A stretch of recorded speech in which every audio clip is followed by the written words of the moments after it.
अध्याय। हंस रूप से सनकादिकों को दिए हुए उपदेश का वर्णन। भगवान श्री कृष्ण कहते हैं, प्रिय उद्धव, सत्व, रज और तम ये तीनों बुद्धि प्रकृति के गुण हैं, आत्मा के नहीं। सत्व के द्वारा रज और तम इन दो गुणों पर विजय प्राप्त कर लेनी चाहिए। तदनंतर सत्व गुण की शांति वृत्ति के द्वारा उसकी दया आदि वृत्तियों को भी शांत कर देना चाहिए। जब सत्व गुण की वृद्धि होती है तभी जीव को मेरे भक्ति रूप स्वधर्म की प्राप्ति होती है। निरंतर सात्विक वस्तुओं का सेवन करने से ही सत्व गुण की वृद्धि होती है और तब मेरे भक्ति रूप स्वधर्म में प्रवृत्ति होने लगती है। जिस धर्म के पालन से सत्व गुण की वृद्धि हो वही सबसे श्रेष्ठ है।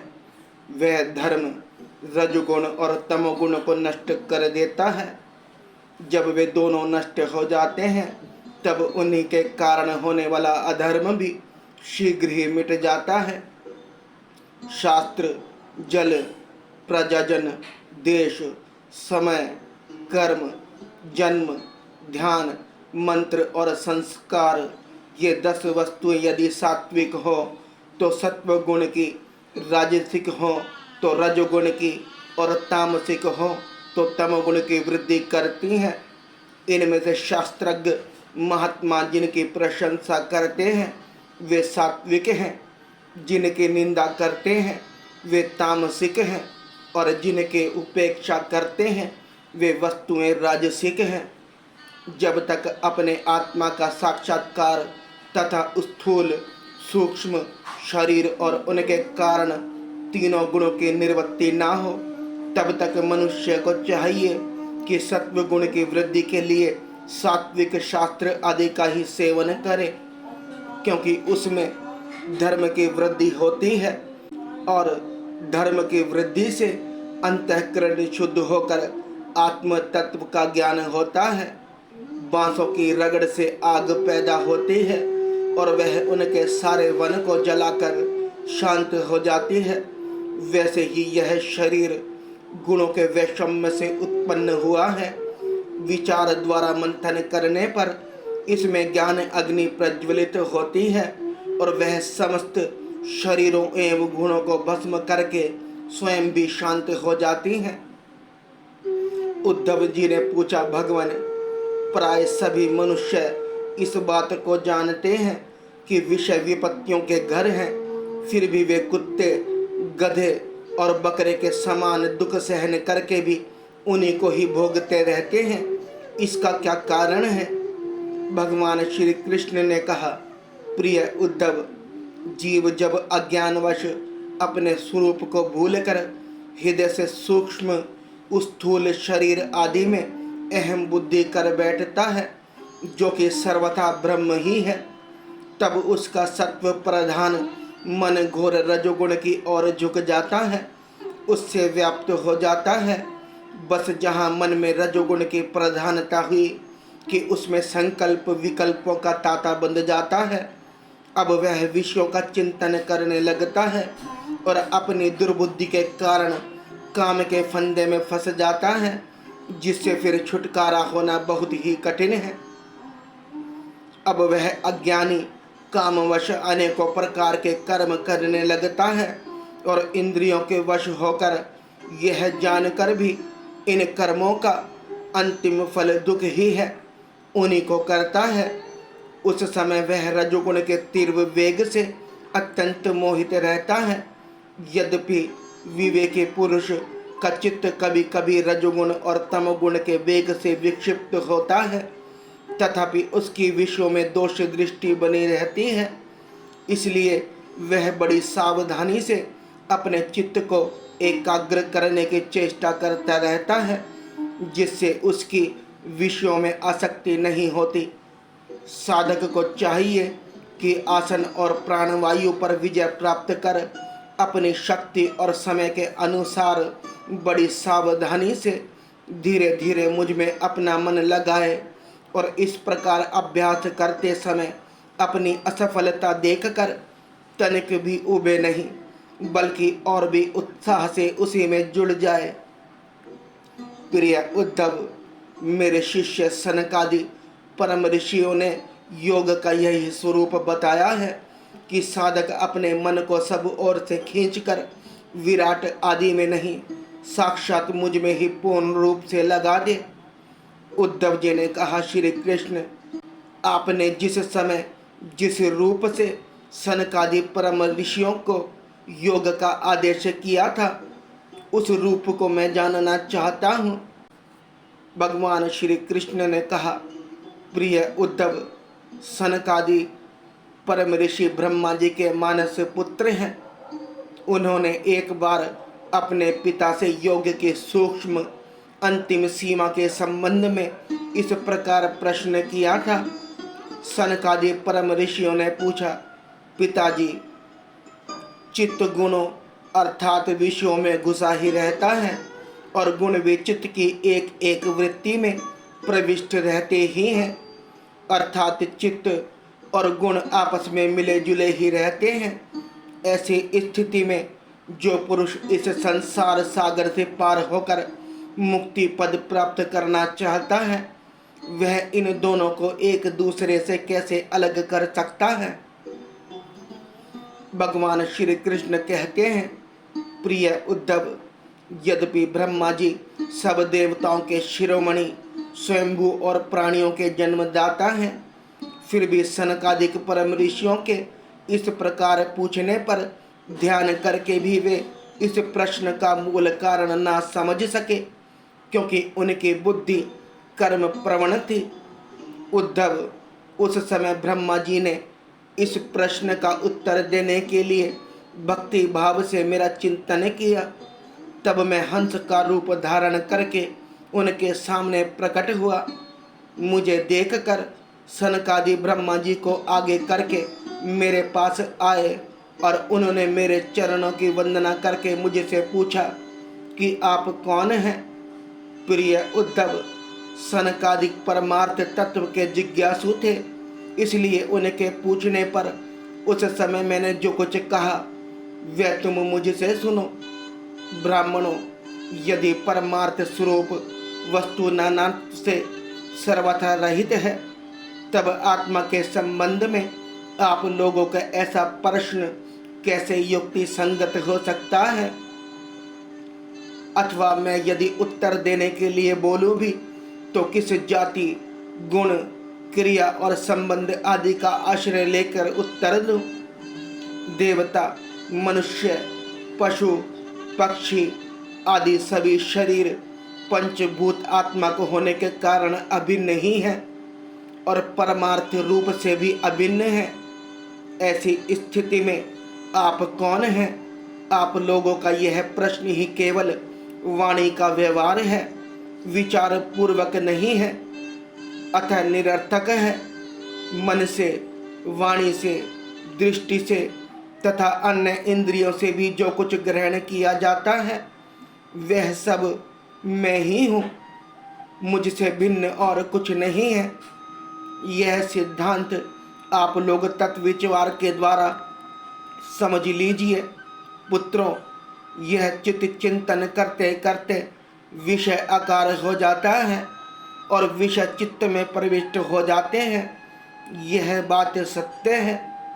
तथापि विषय और चित्त ये दोनों ही मेरे स्वरूप भूत जीव के देह हैं, उपाधि हैं, अर्थात आत्मा का चित्त और विषय के साथ कोई संबंध ही नहीं है।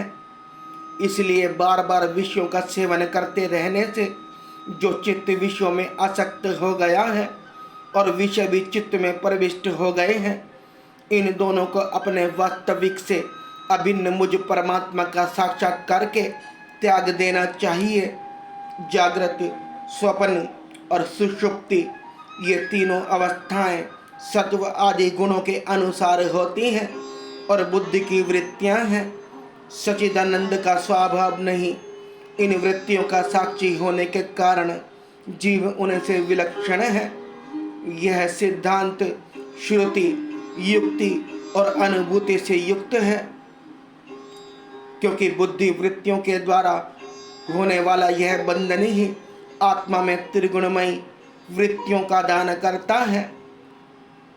इसलिए तीनों अवस्थाओं में विलक्षण और उनसे अनुगत मुझ तुरीय तत्व में स्थित होकर इस बुद्धि के बंधन का परित्याग कर दे, तब विषय और चित्त दोनों का युगपत त्याग हो जाता है।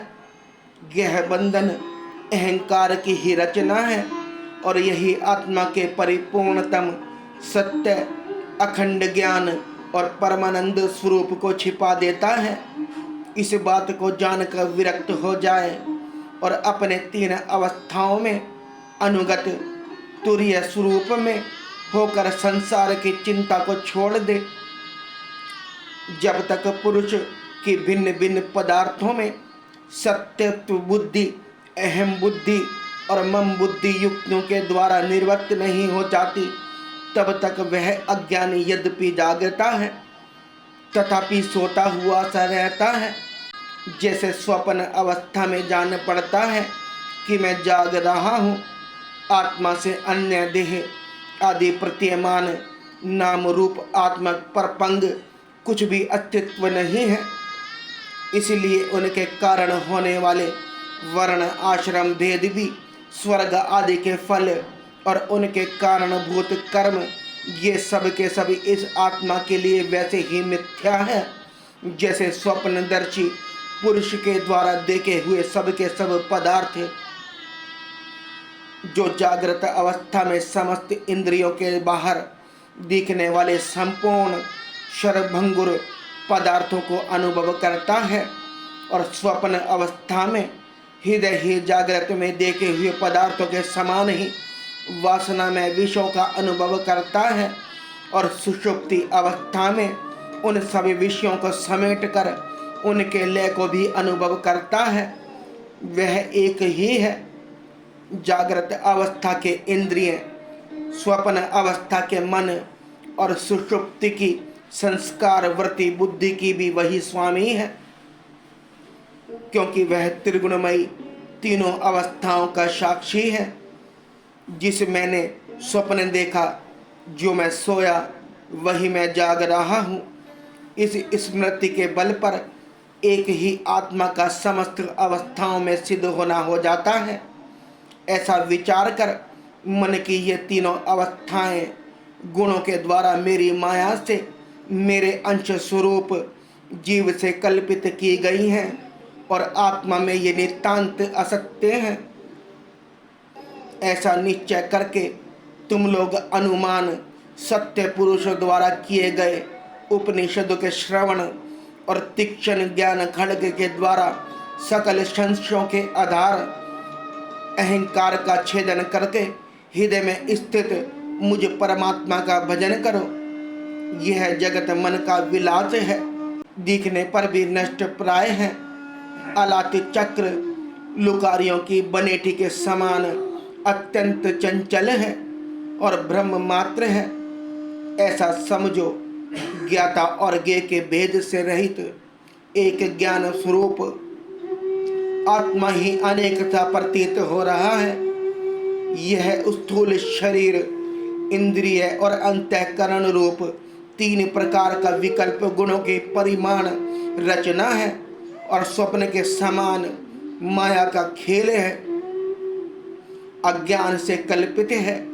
इसलिए उस देह आदि रूप दृश्य से दृष्टि हटाकर तृष्णा रहित इंद्रियों के व्यापार से हीन और निरीह होकर आत्मनंद के अनुभव में मग्न हो जाएं।